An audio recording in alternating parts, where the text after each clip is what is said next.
How are we doing tonight, Rooted? See, so last week I listened to it, and it seemed like when Ryan said it, everybody got a little bit louder than when I usually say it, so I see who you guys like better. But anyway, I'm so grateful to be back here. Last week I was sick. I'm glad that I'm able to be back. You can hear my voice is still a little rusty, but it's still better than nothing.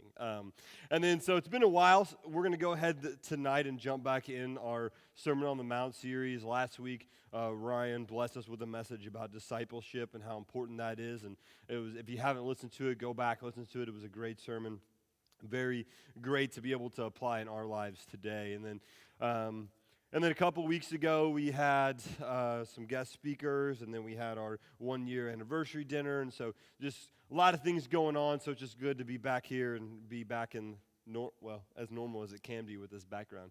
But let's bow our heads tonight. Father, again, I'm so grateful for this opportunity. Every time I'm able to come up here and speak your word, I'm so blessed. And Father, I just pray that tonight that it wouldn't be my words, that it would be yours. Truly, Lord, I'm not qualified. I'm not good enough to be up here. But I'm up here just saying your words. Dustin Payne's words mean nothing. But your words mean everything. So, Father, as I'm up here today, truly, I just want to give it to you. And I want to truly hide behind the cross. I don't want to do this so that people look at me and think, wow, what a great speaker, what a great prayer that he's saying. I don't want to do that. And there's a part of me that does want that, Lord. And so I pray, I give that to you right now. And I pray that you take that away. And you're going to pray, amen.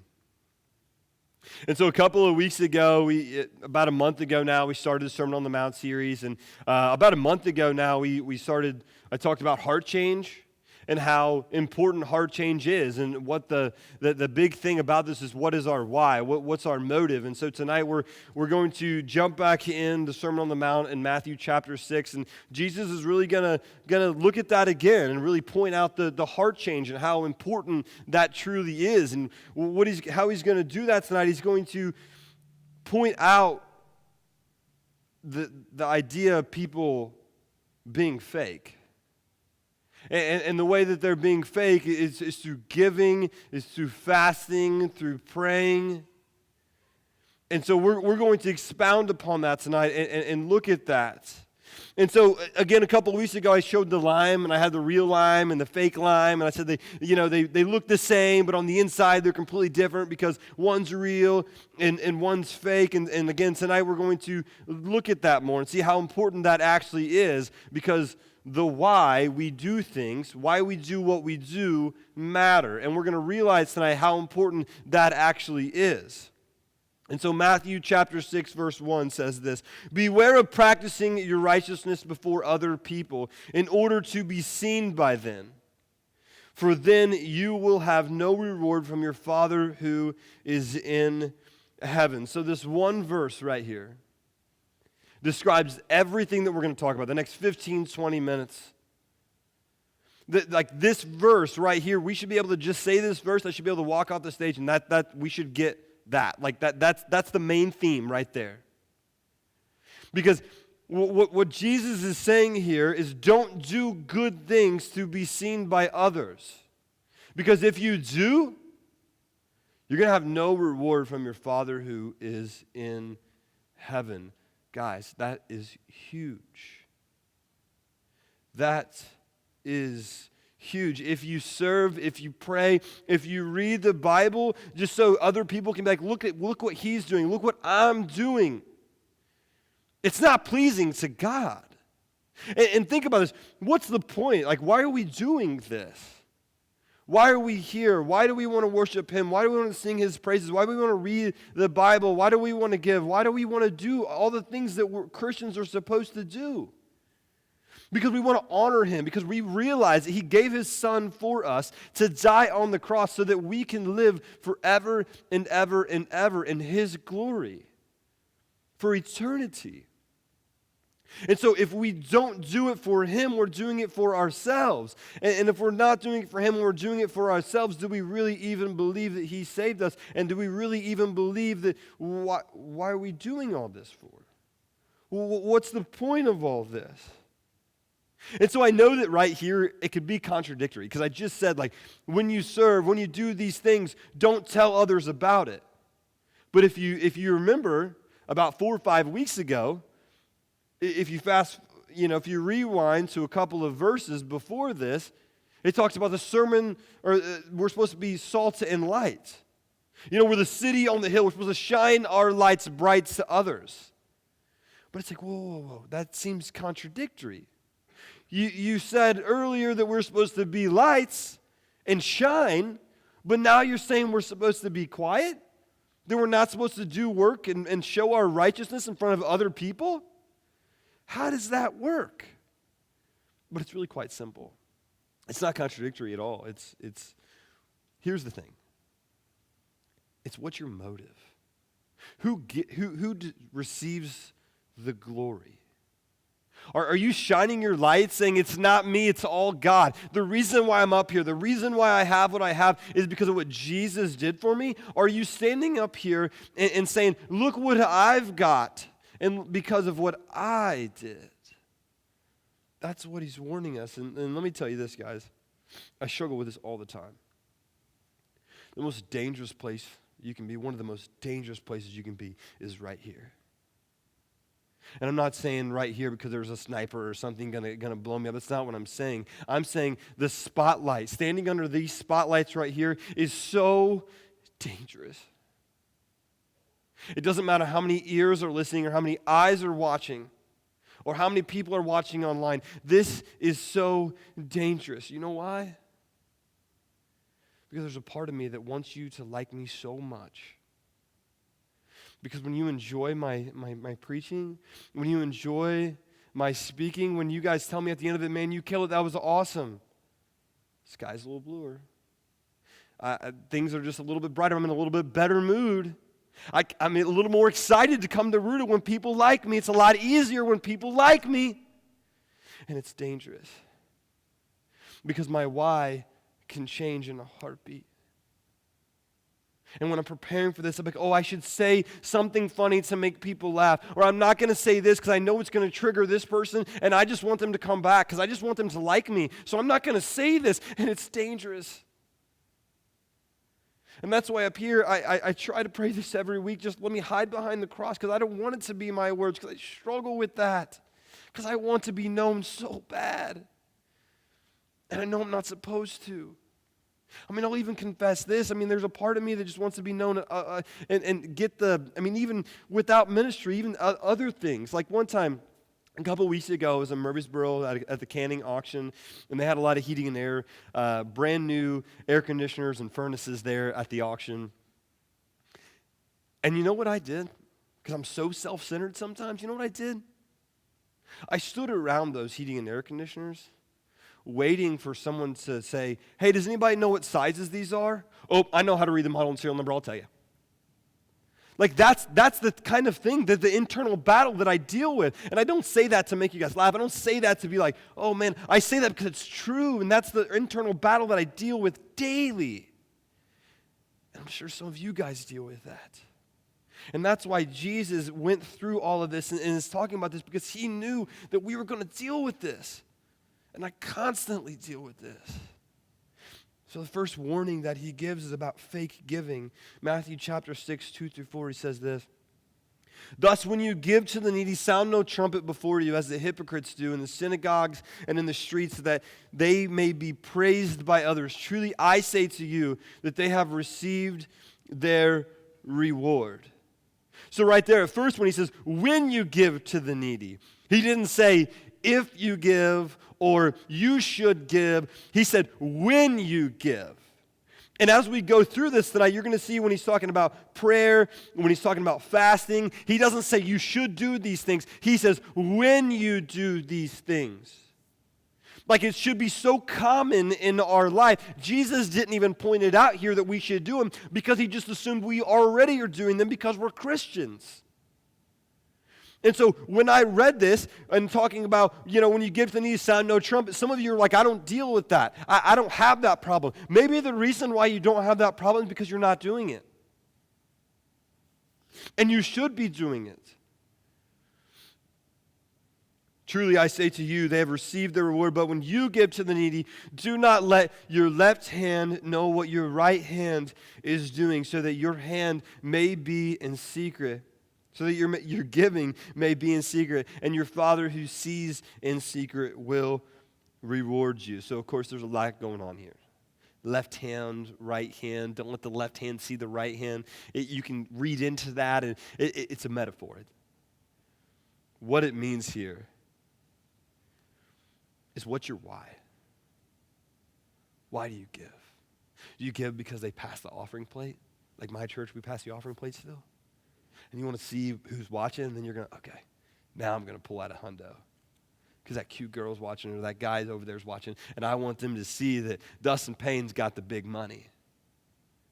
Or there's no one watching, so I'm going to throw in a 5 or 1.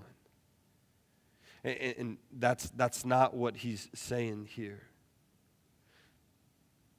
He's saying you should give to the needy, not because of yourself, but because that's what we're called to do. And I know some of this, when you're talking about this sermon, or when I'm speaking into this, you can be like, yeah, the church just wants my money. The church just wants my money. If you go to a church that just wants your money, I wouldn't go to that church. I wouldn't go to that church. But they're going to preach sermons about this and encourage you to give for your sake, not their sake. If you're at the right church, they're going to preach to you and say, just like I'm doing right now, we don't take money here at Rooted. At Rooted, we have an opportunity where we don't have to have money. We don't have to do this. We get a free church building, and sometimes we get donations for food. And so I'm so blessed that we don't have to do this. So I'm not standing up here saying, give me your money, give me your money. I'm not. I'm saying you need to give up control of your money, because we have to realize that it's not our money. All the things that we have, the money, the possessions, the houses, all that stuff, it's not ours. The only reason you got it is because of God. And the enemy's going to lie to you. He's lied to me so many times. It's your money. You earned it. You deserve it. You do with it what you want with it. And that's a lie. Jesus, the story of the young rich ruler, and the young rich ruler came to Jesus, and he was like, how can we get eternal life? And he's like, drop everything that you have. He's like, first he said, keep all the commandments. He's like, Jesus, I got it. I've done it. I did it all. I've got all this. He's like, yeah, sell all your possessions and follow me. And Jesus wasn't saying that because it's a sin to be rich. He's saying that because it's like, give up everything and follow me. We shouldn't ask, I'll just give this. We should ask him, how much do you want me to keep? Not how much should I give, because when you ask that question, it's almost like it's your money, and how much should I give my money away to you? It's not your money. How much would you allow me to keep? Because it's not mine. It's all his. And sometimes I've dealt with this. It's like, okay, I'm just going to pay my bills. I'm going to pay all my bills. I'm going to do everything. And then whatever I have left over, then I'll give some of it. But that's not it, because you still have a control issue. I still had a control issue. And I wanted to be comfortable. I was still putting my faith in money. I wasn't putting my faith in Jesus. I wasn't putting my faith in God. Proverbs chapter 3:9 says, honor the Lord with your wealth and with the first fruits of all your produce. Not what you had left over, not what you're going to, after bills, pay this, or not your net. No. Everything that you have should be leveraged for him. And then, okay, we realize that we should give, and that everything is his. So how should we give? Quietly. Don't let people know. So back in the day when he says this, I've heard someone say this, when I thought When I was first reading this and he says, don't sound the trumpets, I thought he was really talking about trumpets, like doo-doo-doo-doo, Dustin Payne gave $100, boo-boo-boo, yeah, woo. That's not it. So back in the day, I'm not really sure the way it sounded, but so there was coins. And so there was these things that they dropped the coins into, and it looked like a trumpet. And so when you dropped it in, it would make a noise. And it would like ting, ting. And so when someone dropped a lot of noises in, it would ting, ting, ting, ting, ting, ting, like a lot of people would hear it. And so when you dropped a lot of coins in, people would be like, oh, he's giving a ton of money. That's awesome. That's what he was warning about here. Don't sound a trumpet. And I know that we're going to continue on and talk about this more, not about the financial part, but just about how people we want to be known, we want to be seen when we do things, and that's like a complete opposite of how Jesus lived. And it's hard for us because we live in a culture where we want to put all the highlights on Facebook and show all the good things we've done. And that's completely opposite of what Jesus was wanting us to do. The second point that he points out is fake prayer. It's fake prayer. He says this in verse 5. And when you pray, again, when you pray, you must not be like the hypocrites, for they love to stand and pray in the synagogues and at the street corners, that they may be seen by others. Truly, I say to you, they have received their reward. But when you pray, go into your room, shut the door, and pray to your Father who is in secret, and your Father who sees in secret will reward you. And when you pray, do not heap up empty phrases as the Gentiles do, for they think that they will be heard for their many words. Do not be like them, for your Father knows what you need before you ask. So we're not supposed to pray to impress others, right? We're not supposed to do that. Like, well, I grew up at Bear Point, very small church.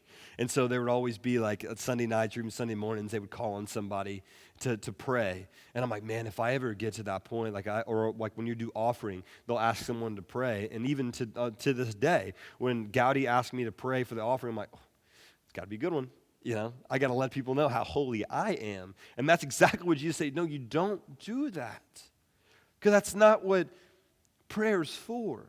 Because let's think about this, okay? Because I know some of us, when we're praying, we want to be like, art thou, Father, we love you, Jesus, all of these weird words. But what if, I know none of us I know some of us are about to be parents, some of us are parents, but they're not big enough to talk to you. What if we talk to our parents like that? What if I told my mom when I was in junior high, I'm like, out thou, mother, shall go to friend's house, thy friend. What are you talking about? Just tell me what you want. What do you want? Just ask me. And so when we pray, let's not use those weird words. Let's just talk to God. Let's just have a conversation with him. Let's just ask him for what we want. It doesn't have to be these weird and expound words and these big $2 words. Just talk to him. Just discuss, just ask, hey, this is what I want. This is what I would like. Because if we're praying to try to quote the Bible and sound spiritual, that's a really dangerous place to be. Because again, we got to ask ourselves, are you serving God or are you serving man? What is your why? And secondly, if you go somewhere where they treat you different, this can go to both of the first and second point.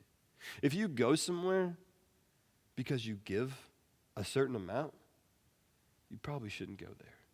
If you go to a church that wants to praise you because you pray good, because you seem holier than everyone else, you should be mad at them. You know why you should be mad at them? Because they're stealing your reward. Because Jesus says here, all those people that go to the synagogues and tell everyone, look what I've done, they've already got their reward. They've got the pat on the back. They've got the high five. Great job. And they're not getting their reward that's in heaven. And we're going to be in heaven forever and ever and ever. Let's think about that again. I just love thinking about that. Here tomorrow, I'm getting on a plane and going to Texas, and I'm so excited for it. And I was already looking at places where I'm going to go, where I'm going to stay, and all the plans and all these things. I'm so excited for it.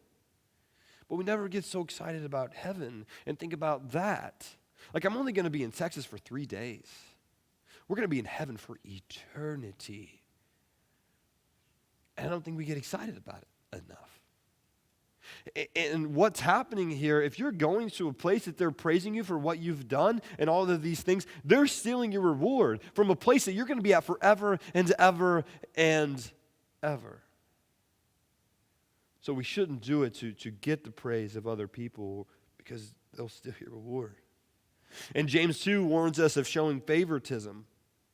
So it doesn't matter what you give. If you give $1 million or you give $1, you should be treated the same. No favoritism. Notice he says this.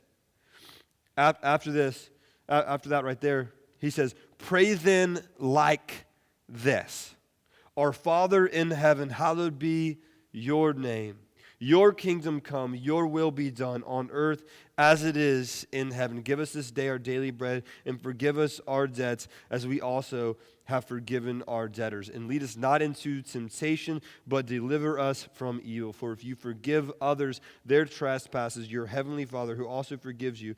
But if you do not forgive others their trespasses, neither will your Father forgive your trespasses. Notice he says, pray then like this. He didn't say pray like this every time or pray this exact prayer every single time. I think sometimes, especially growing up in a smaller church, a lot of people looked at the Lord's Prayer like that and was like, that's the prayer. Like, that's the holy prayer. But it's honestly really a simple prayer. And that's not what Jesus was. He said, pray then like this.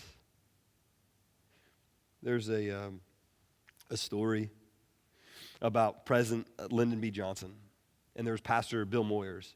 And so Bill Moyers was invited by LBJ to pray before this dinner. And so when Pastor Bill was preaching, LBJ interrupted him, and he said, hey, can you speak a little bit louder? And Bill said, I'm sorry, Mr. President, I wasn't talking to you. Because when he was praying, he wasn't talking to President Johnson. He wasn't talking to all the people there. He was talking to God. And so when we're praying, it's not for other people. It's for God. That's why we're praying. It's not for anybody else. It's for God. And I think that story really wraps up the point of this. Point 3 is Jesus warns us about fake fasting. And I know many of us have trouble, with having people look at us while we're fasting and think, well, good job, great job.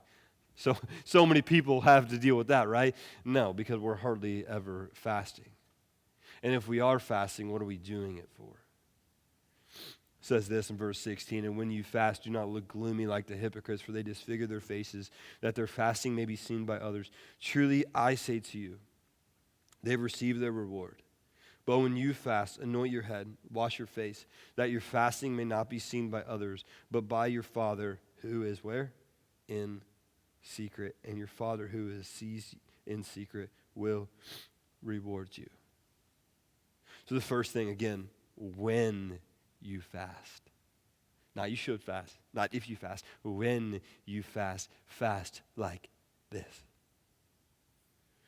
The reason why we fast, the reason why we do things like this, because whether we realize it or not, we rely on other things. And even little things like this, we rely on it so much. And we don't think that it's controlling our lives, but it's controlling our lives. And so we need that time that we cut it out. I know that when we hear fast, you think of, oh, we can't eat. I can't eat. Yes, that's fasting, but you also should fast from other things. Coffee, sugar, caffeine, your phone, social media, things like that. Because what it does is you spend that time without that, and you're just praying, you're talking to God, and you're leaning in with Him. It's like, this is why we should do this. And when we do this, again, we shouldn't be like, oh, sorry guys, I just been fasting. That's why I'm so hungry. Or be like, hey, no coffee, go me. No social media, look at me go, That we shouldn't do that. And I don't want you to mistake me here. Because you're like, okay, Dustin, you just said this. When I give to the needy, when I pray, when I fast, I shouldn't tell anyone. No, that's not what I'm saying. Because there's life groups. There's groups that I have a men's group that I meet with on Fridays, and I have another group that I meet with on Tuesdays, and I share what I'm fasting from with them. Say, hey, I'm fasting from this. Would you guys pray for me while I do this? Or, hey, I'm doing this. Would you keep me accountable to make sure that I don't break this fast? Sometimes they'll just rub it in my face and tell me, hey, look what I'm drinking. And you can't. But it's out of love, I hope. But so in that circumstances, you should sell other people. When it's a financial decision that's really, really big, and you're like, hey, I think I'm going to give like $1 million to the church, you should probably talk to your life group about that to make sure that that's something that you should do. And they can pray about it. But what Jesus is coming against here, it'd be like if I was saying, guys, I'm giving $1 million, give me a high five. Like, look how great I am. Like, man, I've worked so hard for this. Like, if the whole sermon was about me giving something, that's a problem. Hopefully that makes sense. Hopefully you get that. Point 4, wrapping this up. Real righteousness is being humble, honest, and heaven-focused. We live in a world, like I said earlier, full of highlights. We want to see how much Instagram posts, how many likes we'll get on social media. We want to send the cool Snapchat. We want to be praised. Every bone in our body wants to be praised. That's why we document everything and say, look what I did. Look at this. Look at this. Look at this. But think about how Jesus' life went. There was times in the Bible that Jesus did something amazing. And he said, hey, but don't tell anybody. Look at this, he just did this huge, cool miracle, but don't tell anyone. And in our lives, we do something bad and we're like, don't tell anyone. But then we do something good and we're like, check this out, boys. What if it's the opposite? What if it's like I did something bad, here's the bad thing that I did. And then when I do something good, I don't tell anyone. I don't tell a soul. I think that's one of the main points about this. Galatians 1:10 says, for now am I seeking the approval of man or of God? Or am I trying to please man? If I were still trying to please man, I would not be a servant of Christ. If we're enslaved to what people think of us, are we a servant of man or are we a servant of God? Are we a servant of Christ? We need to look inward, look in the mirror. Talk to people that's close to you. What's your why? Why are you doing the things that you're doing?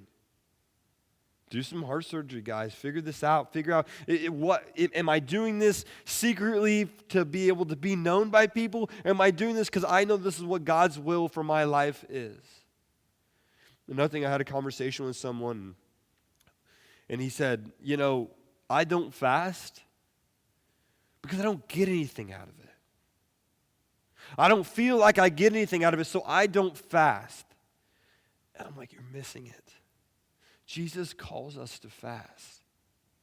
So we need to fast. Maybe you're not going to get anything this time, or maybe you're just not like giving it to him. Maybe you're not praying, or you're not doing something that you're getting something out of. And maybe you're not going to feel anything out of it, because you know what? You can't judge obedience by the outcome. Maybe you did it 4 times. And you're like, I didn't feel anything. I prayed and I did these things. And I didn't feel anything. Well, maybe the 5th time you would. Maybe the 6th time. Maybe you never will. I don't know. But it doesn't matter. We're called to do it, and we should do it.